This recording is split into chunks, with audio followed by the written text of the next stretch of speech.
존경하고 사랑하는 우리 구독자 여러분 반갑습니다.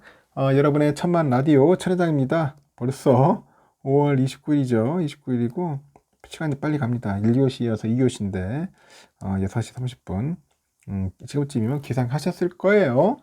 요즘은 해가 빨리 뜨기 때문에 날이 훤합니다. 훤하기 때문에 부지런하게 또 활동하시는 분들도 계시고 해서 또 여러분들과 한번 또 소통하면서 천회장이 또 한번 떠들어대도록 할게요.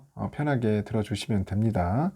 듣고 나서는 꼭 필히 좋아요 그리고 댓글 인증 부탁드리겠습니다. 출석부 인증. 바이든 대통령 일단 지금은 뭐 완전 삼성도 갔다가 뭐 일본도 갔다가 지금 당시 뭐 미국 갔겠죠. 이분 효과가 좀 오래 가야 하는데 좀 약간 아쉬운 면도 있어요. 효과가 그렇게 오래 못 가는 것 같기도 하고 좀 답답하기도 하지만은 지금 우리 한국 입장에서 봤을 때는 뭐 미국이 한국하고 좀 잘 오랫동안 잘 갈 수 있겠죠. 손잡고 오래오래 가야 하는데 그 중간에 또 일본이라는 기업이 있어. 일단 기업이 아니라 일본이라는 나라가 있어. 이 일본도 이게 만만치 않다는 거야. 일본도. 일본은 특히 이제 반도체 소부장 쪽으로 상당히 뛰어나요. 소부장 기업이. 여러분 알죠? 소재 부품 장비 쪽. 이쪽이 일본이 상당히 좀 뛰어나다. 아직까지 한국이 미국이나 일본에 지불하는 로열티가 상당하다랍니다. 상당한 수준이 있으니까. 근데 그 관련된 이야기들도 한번 풀어보도록 하겠습니다. 일단은 바이든이 이제 바이든이 뭐 미국 대통령이니까 일단은 뭐 존칭어 다 생략합니다. 일단은 그 바이든이 이제 취입 첫 그 아시아 순방지로 일본이 아닌 그 한국을 다녀갔는데 그 첫 일정이 삼성전자 반도체 공장 방문이었어요. 그 한국의 그 반도체 위상이 뭐 높아졌다. 그리고 한미 기술 동맹 그 경제 안보에 그 기틀이 마련됐다는 뭐 그렇게 뭐 반응하는 그런 글들이 좀 있었어요. 그 바이든이 그 윤석열 대통령 만나가지고 이제 뭐 얘기를 했겠죠. 그 3나노미터의 그 웨이퍼에다 사인까지 하고 그런 모습들을 연출을 했어요. 그래서 국내외 미디어들은 각별한 의미를 부여를 했고, 삼성전자 반도체 뭐 장밋빛 미래를 전망한 것도 뭐 무리는 아니지만은 하여튼 그 뒤에서는 일본 역시도 움직이고 있어. 일본 애들도 가만히 있지는 않는다. 그 바이든의 그 방위를 전후해가지고 2나노 협력 강화를 꾀하는 등 조용히 반도체 경쟁력을 현재 막 끌어올리고 있다. 그런 이야기가 있습니다. 28일 그 반도체 업계 외신에 보면은 그 바이든 대통령은 윤 대통령과 한미 정상회담에 이어서 지난 23일에 기시다 후미오 일본 총리하고 미일 정상회담에서도 반도체 협력 강화를 논의를 합니다. 기시다 총리가 정상회담 후에 기자회견에서 최첨단 그 반도체 개발 등 경제 안보 분야하고 우주 개발 등에 관한 구체적인 협력에 관해서 바이든 대통령하고 뭐 의견이 일치했다. 그렇게 언급을 해요. 그리고 앞서서 일본의 그 최대 일간지 요미우리 신문에서도 이달 중순에 바이든이 기시다 총리하고 뭐 정상회담에서 반도체 공급망 구축을 위한 그런 구체적인 방안을 논의할 예정이라고 보도를 했죠.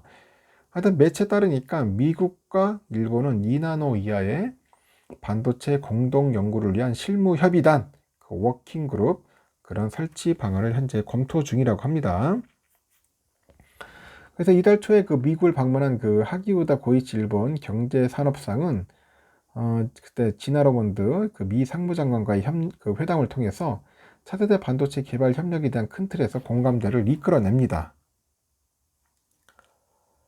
그리고 양측은 그 당시 만남에서 그 최첨단 그 반도체 그 제품 실용화랑 그 제품 양산을 포함한 포괄적 그런 협력을 협상 테이블에 올려가지고 특히 이제 최첨단보다 2세대 앞서 있는 2나노 이후의 기술과 미국 인텔이 보유한 그 칩렛 기술 등에 대한 논의가 오간 것으로 현재 알려져 있고, 그러면 지금 미국은 그 반도체 설계 첨단 기술을 그리고 일본은 반도체 소재 기술을 담당하면서 공생관계를 구축하자는 그런 아이디어를 나눈 게 아니냐, 뭐 그렇게 이제 예상을 하는 것 같습니다.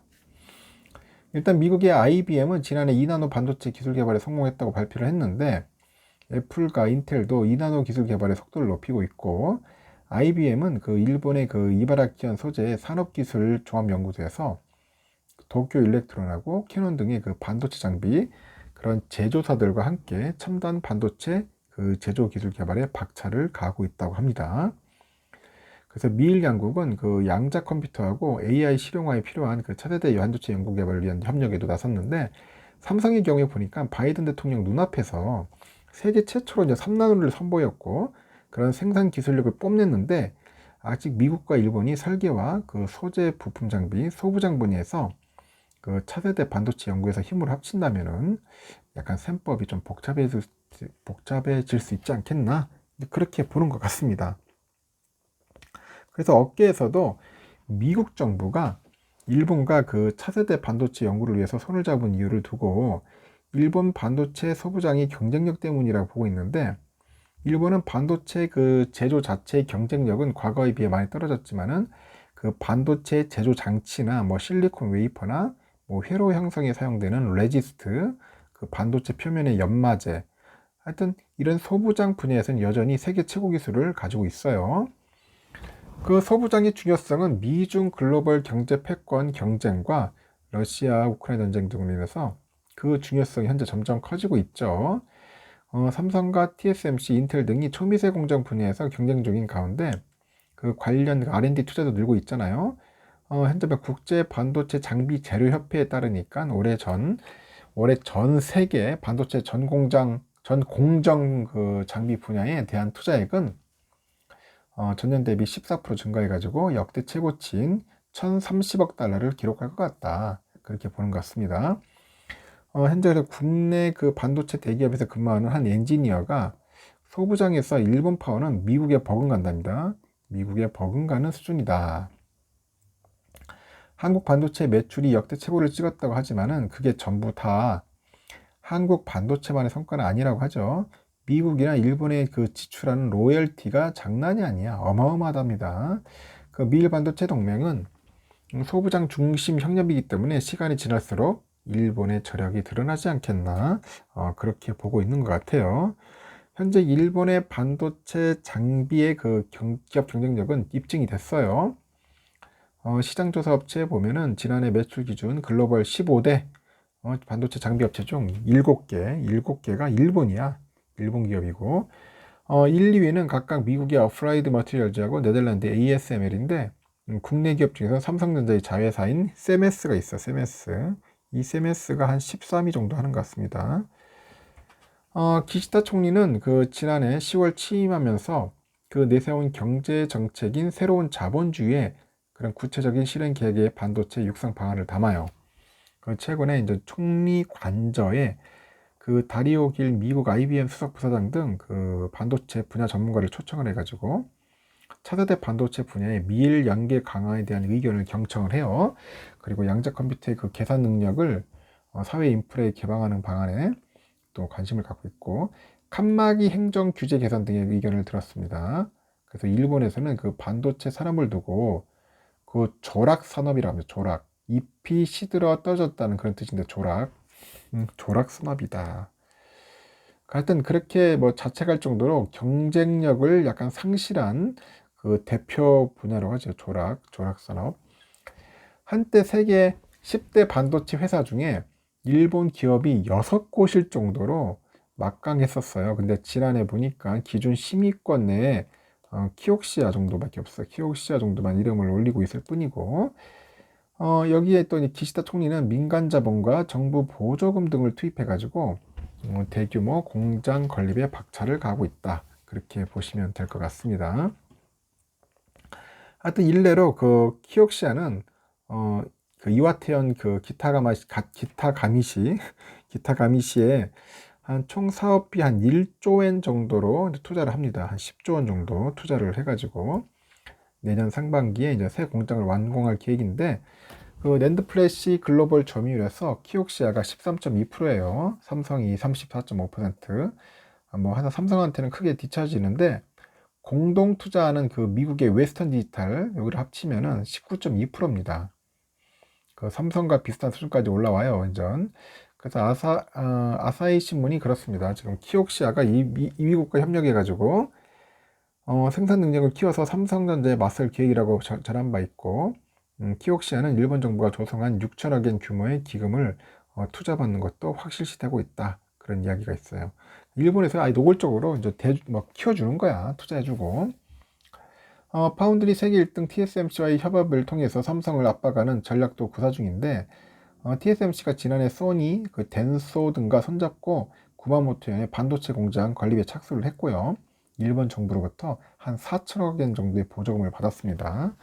도시바는 한 1천억 엔 정도를 투자해가지고 이시가와현의 그 전력 반도체 제조 공장을 건립하기로 했고, 그 전력 반도체는 전기 자동차의 전력과 소비량 감소 등에 쓰이는 최첨단 반도체인데, 미쯔비시 전기는 반도체 웨이퍼 생산량을 2025년까지 현재 한 2배로 끌어올리기 위해서 제조 라인을 확충한다. 제조 라인을 확충하기로 착수했다.